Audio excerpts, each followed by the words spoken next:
Assalamualaikum warahmatullahi wabarakatuh. Alhamdulillahirabbil alamin. Dalam kesempatan ini, saya akan menjelaskan materi tentang negara dan warga negara. Alangkah baiknya kita berdoa dulu. Al-Fatihah. A'udzubillahi minasyaitonirrajim. Bismillahirrahmanirrahim. Alhamdulillahirabbil alamin. Arrahmanirrahim. Maliki yaumiddin. Iyyaka na'budu wa iyyaka nasta'in. Ihdinas siratal mustaqim. Siratal ladzina an'amta 'alaihim ghairil maghdubi 'alaihim waladdallin. Di sini saya akan menjelaskan materi tentang negara dan warga negara. Pengertian negara dan warga negara. Negara, menurut etimologi, kata negara berasal dari kata stat, state, etat, status, atau statum. Kata tersebut berarti meletakkan dalam keadaan berdiri, menempatkan, atau membuat berdiri. Menurut terminologi, negara diartikan dengan organisasi tertinggi di antara satu kelompok masyarakat yang memiliki cita-cita untuk hidup dalam daerah tertentu dan memiliki pemerintahan yang berdaulat. Negara adalah kelanjutan dari keinginan manusia untuk bergaul dengan orang lain dalam rangka menyempurnakan segala kebutuhan hidupnya. Semakin luas pergaulan manusia, semakin banyak pula kebutuhannya, sehingga besar kebutuhannya akan suatu organisasi negara yang dapat melindungi dan memelihara keselamatan hidupnya. Warga negara. Kata warga negara berasal dari bahasa Inggris citizen yang memiliki arti warga negara atau dapat diartikan sesama penduduk dan orang setanah air. Warga negara adalah orang-orang yang menjadi bagian dari suatu penduduk yang menjadi unsur negara itu sendiri. Unsur-unsur negara. Yang dimaksud dengan unsur-unsur negara adalah bagian-bagian yang menjadikan negara itu ada. Pada umumnya, dapat dikatakan bahwa suatu negara harus memenuhi unsur-unsur, yaitu 1. Adanya daerah atau wilayah, 2. Adanya rakyat, 3. Adanya pemerintah yang berdaulat, dan 4. Adanya pengakuan dari negara lain. Adanya daerah atau wilayah, rakyat, dan pemerintah yang berdaulat merupakan unsur-unsur pembentukan sebuah negara. Ketiga unsur itu harus lengkap.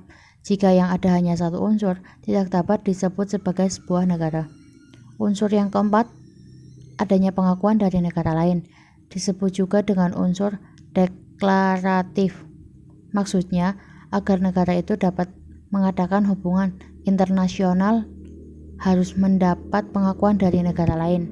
Unsur pengakuan dari negara lain bukan unsur yang mutlak, artinya tanpa harus keempat pun sudah memenuhi syarat berdirinya atau adanya suatu negara. Sifat-sifat negara. Negara mempunyai 3 sifat, yaitu 1. Sifat memaksa, artinya bahwa peraturan perundang-undangan harus ditaati, sehingga ketertiban dalam masyarakat akan tercapai. Hanya negara dapat menggunakan kekuasaan ini, karena untuk menjamin tercapainya ketertiban di dalam masyarakat, juga dapat mencegah timbulnya kekacauan keadaan tanpa pemerintahan yang stabil. 2. Sifat monopoli, artinya bahwa negara mempunyai monopoli dalam menetapkan tujuan bersama dari masyarakat. Tidak satu golongan pun dari keseluruhan golongan yang ada dalam masyarakat tersebut dapat menghancurkan cara hidup dan tujuannya bertentangan dengan apa yang telah ditetapkan oleh negara. Dan 3. Sifat yang mencakup semua, artinya bahwa semua peraturan perundang-undangan berlaku untuk semua orang tanpa kecuali. Keadaan demikian memang perlu mengingatkan kalau seseorang dibiarkan berada di luar lingkup aktivitas negara, maka usaha negara mencapai masyarakat yang dicita-citakan gagal. Tujuan negara. Menurut Ahmad Ubaidillah dan Abdul Razak, negara memiliki tujuan antara lain sebagai berikut. 1. Memperluas kekuasaan. 2. Menyelenggarakan ketertiban hukum. 3. Mencapai kesejahteraan umum. Bentuk negara. 1. Negara kesatuan. Negara kesatuan memiliki satu pemerintahan pusat yang memegang seluruh kekuasaan pemerintah, memiliki satu konstitusi yang berlaku di seluruh wilayah negara, memiliki kepala negara untuk seluruh rakyat, memiliki satu lembaga perwakilan, memiliki satu kabinet atau dewan menteri. 2. Negara serikat atau federasi. Pengertian dari negara serikat adalah suatu negara yang terdiri atas beberapa negara bagian dengan mempunyai satu pemerintah federasi yang mana bertugas untuk mengendalikan kedaulatan negara tersebut. Negara bagian pada negara yang terbentuk serikat tidak memegang kedaulatan negara, sebab yang memegang adalah pemerintah federal. Negara bagian masih mempunyai kedaulatan ke dalam untuk mengatur atau mengurus rumah tangga daerah sendiri. 3. Perserikatan negara atau konfederasi. Pada hakikatnya, konfederasi atau perserikatan negara bukanlah merupakan negara itu. Negara memiliki kedaulatan secara penuh, dan biasanya perserikatan atau konfederasi ini dibentuk dengan tujuan tertentu, misalnya untuk membentuk pertahanan bersama atau untuk urusan politik luar negeri. 4. Uni. Perbedaan dengan konfederasi. Kalau pengertian dari uni adalah suatu gabungan dari berbagai negara yang memiliki satu kepala negara untuk semua negara yang bergabung dalam uni. Uni terdapat dua macam, yaitu uni real dan uni personal. 5. Dominion. Dominion adalah suatu bentuk negara yang secara khusus terjadi dalam sejarah ketatanegaraan. Negara Inggris merupakan gabungan dari negara-negara merdeka bekas jajahan negara Inggris pada masa lalu, tetapi tetap mengikatkan diri dalam lingkungan kerajaan Inggris. 6. Koloni atau negara jajahan. Negara koloni adalah suatu negara yang berada dalam kekuasaan atau jajahan negara lain dan belum merdeka. 7. Protektorat, yaitu suatu negara yang berada di wilayah perlindungan negara yang lain, di mana negara tersebut dianggap lebih kuat sehingga dijadikan sebagai tempat perlindungan. 8. Mandat, yaitu suatu negara bekas jajahan negara-negara yang kalah dalam Perang Dunia yang kemudian diatur oleh pemerintah perwakilan dengan pengawasan Komisi Mandat Liga Bangsa-Bangsa. 9. Truce, yaitu suatu negara yang mana pemerintahannya diawasi Dewan Perwakilan PBB. Hak dan kewajiban negara dan warga negara. A. Hak dan kewajiban negara. 1. Hak negara untuk ditaati hukum dan pemerintah. 2. Hak negara untuk dibela. 3. Hak negara untuk menguasai bumi air dan kekayaan untuk kepentingan rakyat. 4. Kewajiban negara untuk menjamin sistem hukum yang adil. 5. Kewajiban negara untuk menjamin hak asasi warga negara. 6. Kewajiban negara mengembangkan sistem pendidikan nasional untuk rakyat. 7. Kewajiban negara memberikan jaminan sosial. 8. Kewajiban negara memberi kebebasan beribadah. B. Hak dan kewajiban warga negara.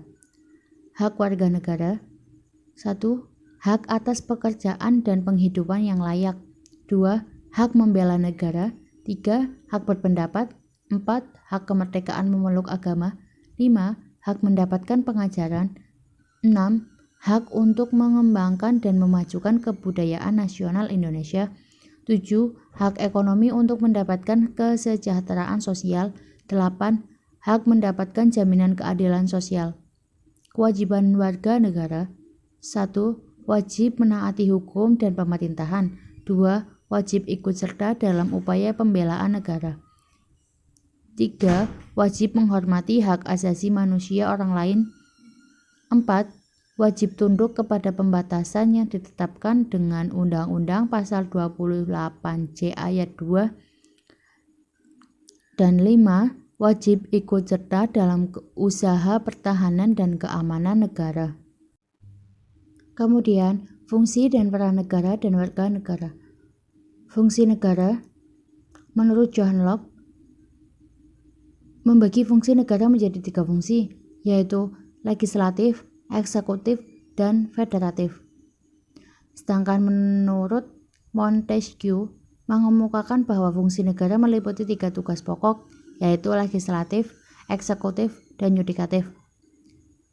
Menurut Muhammad Husnardi menyatakan bahwa fungsi negara dibagi ke dalam dua bagian, yaitu melaksanakan penerbitan dan menghendaki kesejahteraan. Dan menurut Charles Merriam ada 5 fungsi negara, yaitu keamanan ekstern, ketertiban intern, keadilan, kesejahteraan umum, dan kebebasan. Peran warga negara. 1. Ikut berpartisipasi untuk mempengaruhi setiap proses pembuatan dan pelaksanaan kebijakan publik oleh para pejabat atau lembaga-lembaga negara. 2. Menjunjung tinggi hukum dan pemerintahan. 3. Berpartisipasi aktif dalam pembangunan nasional. 4. Memberikan bantuan sosial, memberikan rehabilitas sosial, melakukan pembinaan kepada fakir miskin. 5. Menjaga kebersihan dan kesehatan lingkungan sekitar. 6. Mengembangkan iptek yang dilandasi iman dan takwa. 7. Menciptakan kerukunan umat beragama.